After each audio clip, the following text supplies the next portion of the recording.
travaille à Bureau Vallée, grâce à Dieu, depuis le 3 septembre 2012, grâce à l'organisation Cap Emploi, qui m'a permis d'être l'heureuse employée de Bureau Vallée. Je suis tombée dans une équipe assez jeune, comme on dit. J'ai été intégrée tout de suite, il n'y a pas eu de difficultés.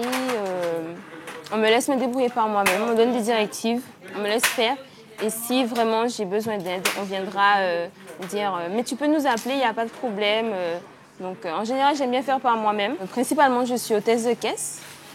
Et je suis aussi amenée à être sur les rayons, à faire la mise en place, passer des commandes quelquefois pour mes collègues.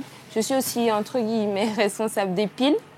Donc ce qui me permet de connaître un peu le fonctionnement des commandes, la réception, la mise en place et de voir un peu comment ça se passe. Pour le moment, je me sens bien là où je suis. Je prévois un projet personnel, quitte aussi à passer mon permis.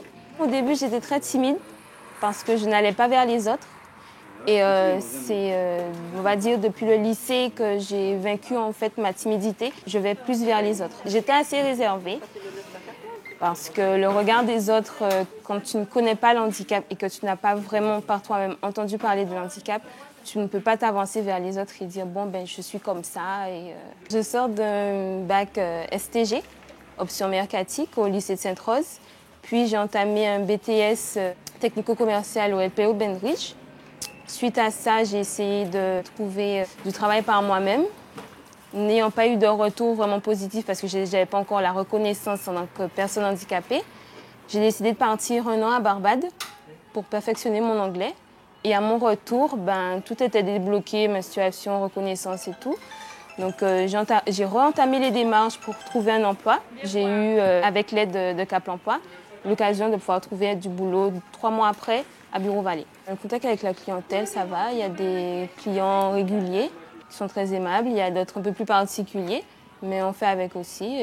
Jusqu'à maintenant, tout se passe bien. Dans le ventre de ma mère, je n'étais pas handicapée. C'est à la naissance où il y a une erreur médicale, ce qui fait que j'ai été paralysée au niveau du bras gauche et j'ai eu un blocage au niveau du coude. Donc suite à ça, on a dit à ma mère que ça allait passer, mais pas vraiment. J'ai subi des opérations étant plus petite pour redresser les os, ce qui fait que j'ai des cicatrices au niveau du cou, du bras, de derrière les jambes. Je n'ai pas été reconnue handicapée avant, donc j'ai subi une scolarité normale, sans aide particulière des autres. On faisait juste un peu attention à moi, en me laissant me débrouiller par moi-même, car je le demandais. Et c'est à mes 18-19 ans que j'ai été au courant de Cap Emploi, donc j'ai fait les démarches. Il y a certaines personnes qui sont assez ouvertes sur les personnes handicapées quand ils connaissent, quand ils sont en situation de handicap, ou quand ils connaissent quelqu'un qui a un handicap. Mais ceux qui ne connaissent pas, ne cherchent pas à savoir vraiment qu'est-ce qu'il en est et comment ça se passe pour ces personnes-là. Ils vont tout de suite venir vous aider ou vous laisser dans votre délire, ne pas forcément prêter attention à vous. Je tiens à dire que je suis handicapée, certes, mais ce n'est pas un frein pour moi dans mon développement. Je fais tout ce que j'ai à faire. Donc je suis à un poste où je réponds au téléphone, je suis assez active. S'il faut aller courir au fond du magasin, chercher une référence, je vais le faire. Donc je tiens à dire aux autres personnes dans ma situation de ne pas rester figé sur ça. Il y a des moyens pour évoluer, donc allez-y.